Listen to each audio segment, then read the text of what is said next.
Sex, drugs, and on the dole. The street's original pirate material at 20. Has it come to this? Original pirate material. You're listening to the streets. Lock down your area. Make yourself at home. We got Dizzee, lost some of that homegrown. Sit back in your throne. Turn off your phone, cause this is our zone. Videos, televisions, 64s, PlayStations, Web Henry with precision. A few O's and a bit of Benz. Before he was a man, Mike Skinner was a ladies' man. A thoughtful but popular kid prone to epileptic seizures, the young Skinner whistled through school with accidental bravado, impressing girls with his sensitivity and, to his constant surprise, getting punched by their exes. In his 2012 memoir, The Story of the Streets, he describes realizing that when a muscular, angry 16-year-old from Birmingham tells you, "It's all right, you can have her, I don't give a shit," that is actually code for, "If you get off with her, I'm going to be really upset, and I will then pick a fight with you that I won't ever need to explain the reasons of." Skinner learnt the hard way that romance and brutality came hand in hand. In 2002, 20 years ago this week, original pirate material put Skinner's seductive powers to the test. In vignettes illustrating a day in the life of a geezer, the 22-year-old's debut album used his winking naivety and cocky charm to render a banally enchanting Britain. He casually valorized a caste of daydreamers and hedonists otherwise disparaged as do-nothings and yobs, elevating, but not fetishizing, the struggle. Where contemporaries, the Libertines, romanticized inner-city grit with fantasies of Albion, Skinner was content to peel beer labels, scrape grinders, and carouse off on legendary benders. On original pirate material, reality was romantic. Before his State of the Nation anointed him one of the nation's main characters, Skinner was living the low life. Sex, drugs, and on the dole, as he quipped on Has It Come to This?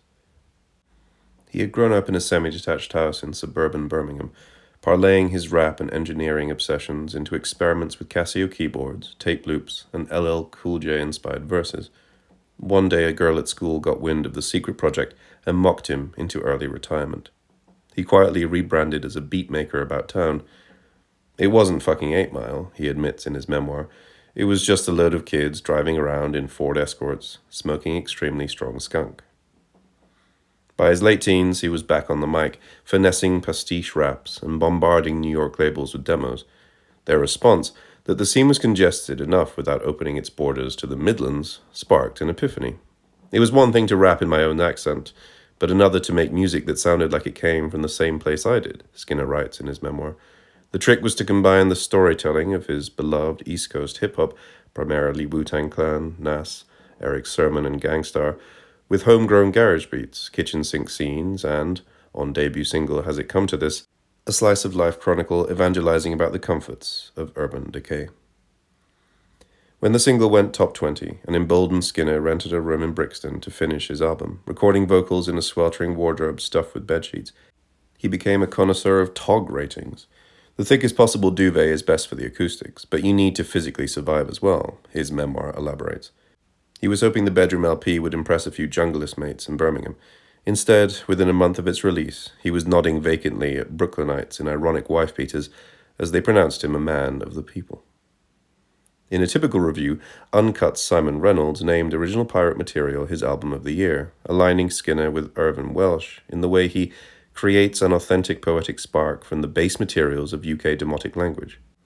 In sales terms, Skinner's boast of being cult classic, not bestseller, loosely bore out. The album peaked at number 12, until super hit Dry Your Eyes from his next album, A Grand Don't Come for Free, propelled the debut into the top 10 2 years later. Both sides of the Atlantic, the record was ubiquitous in Album of the Decade rundowns, topping the Observer's list in late 2009. Despite the abundant column inches, the street's mythos remains largely inexplicable, especially to Skinner himself. "I'm not a very good rapper," he begins his memoir. "There's never been any doubt about my production, but when it comes to my rapping, it's more like he just kind of has the right to do that, because his beats are quite good." This comical misjudgment of the street's appeal presumably stems from original pirate material's profusion of crowbarred rhymes and verbal typos. The shit in a tray merchants. Shop's got a special perchant for the disorderly. Perchant? But Skinner's innocence and awkwardness, the flicker of doubt in that faux ballsy brogue, are key to his allure as a stylist. It is scary to think how much valuable information has been muscled from my memory banks to make space for ludicrous bars like "Far gone on one, call me Baron von Marlon." Some of the praise pouring in made Skinner wary. British journalists tended to explain the streets through racially loaded contrasts to gangster rap, a genre that puritanical critics maligned but Skinner adored. One article framed the streets as Bling Bling's antithesis, even as he lamented destroying his Valentino and Dolce & Gabbana jeans in a tumble-dryer explosion.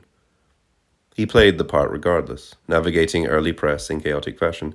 He chain-smoked, necked kebabs, chatted up passers-by, pontificated about 9/11, shouted out ragga and jungle heads, denounced Radiohead, blanked on Marquis Smith comparisons, and sized up journalists with questions like, "Has anyone ever called you a muppet? When was the last time you called someone a slag?" Original Pirate Material's loftier moments could have undermined his people's poet image, but he was too endearing to fail.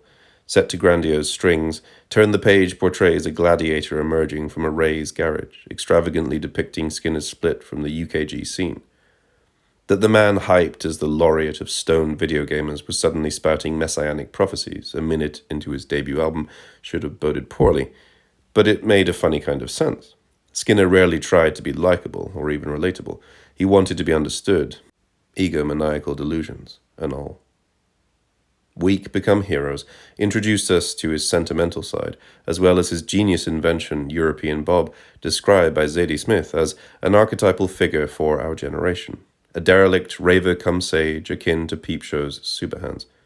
Alloying halcyon house with rave melancholy, the song has endured as an official epitaph to the party era cut short by the Criminal Justice Bill, akin to Superhands and directly referenced by him. The album's sensational success was conspicuous at a time when British rap struggled for critical and popular credibility. Although Dizzee Rascal and Skepta eventually reached similar heights, Skinner, like Plan B in Lady Sovereign, had never had to prove his chops on the pirate circuit, as the journalist Chantelle Fiddy observes in Inner City Pressure, The Story of Grime. Skinner's subject matter appealed to a white mass market, Fiddy told the author Dan Hancox in 2006, noting Grime's limited crossover at the time. But the US majors have no problem selling black rap stars' subject matter to a white mass market, either in the US or over here, so something must be lacking in the UK majors' marketing departments. To put it another way, Street's forebears So Solid crew may have straddled daytime and evening radio, even beating the Streets to the Top of the Pops, Jools Holland double, but Skinner alone would receive a subsequent invite to Radio 4's front row. Nobody knew quite what to do with him, but since he fit the profile of relatability, the novelty worked in his favor. For all its charms, Original Pirate Material was never quite the post-garage watershed that Turn the Page had dramatized. That honor went to another bewilderingly young talent, Dizzee Rascal, whose 2003 debut, Boy in the Corner, became the first true grime opus. But on Original Pirate Material's 15th anniversary, grime pioneer Jammer told the Fader, "A lot of sounds and ways of putting records together were taken from that Mike Skinner album. He was telling us a story we wanted to know more about. It's one of the UK Blueprint albums." For his part, Skinner stayed humble. "I wasn't a talented enough rapper to have an influence on rap," Skinner writes in his memoir. "I had an influence on the Arctic Monkeys. Indeed, a young Alex Turner said he walks the tightrope between Mike Skinner and Jarvis Cocker, and in this direction Skinner's fingerprints have spread." If nothing else, the street sensibility has loomed over the subconscious of English social commentary. Sleaford Mods' low-stakes polemic and rudimentary beats suggest a parallel universe in which Skinner was into Marquis Smith after all. Kae Tempest appraises human folly and kindness with wide-eyed, Skinner-esque candor over music similarly indebted to the sounds of diasporic London. And the gulf between Lil Simz and the 1975's Matt Healy, two leading British lyricists with seemingly little common ground, narrows when you learn they are Streets fans. Both deliver introspective social commentary with an intense sincerity that can be thrilling or even unnerving, as is Skinner's trademark. Skinner himself feared that Original Pirate Material was a fluke. He embarked on a journey from screenwriting gurus to cognitive behavioral therapy to art history in search of lyrical anchorage.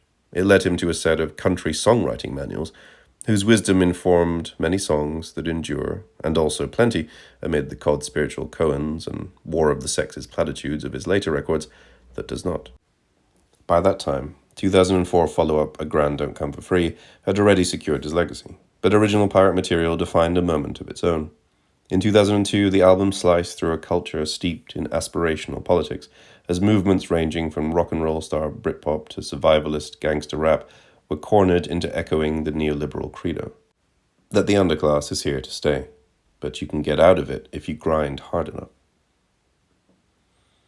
Nobody suggested we band together and rise up. This wasn't the 1970s. But here, at the back of the class, shrugging and hungover, scribbling flirty notes on paper airplanes, was a man determined to reject the aspirational treadmill. Original pirate material was Skinner's dispatch from the Barstool Resistance, surveying all that awaits those left behind. Album closer Stay Positive preaches individualism. I ain't helping you climb the ladder. I'm busy climbing mine. But by that time, his words had instilled just the opposite message, that no disenchanted deadbeat, however addled or angry or brutalized, was beyond redemption. What could be more romantic than that?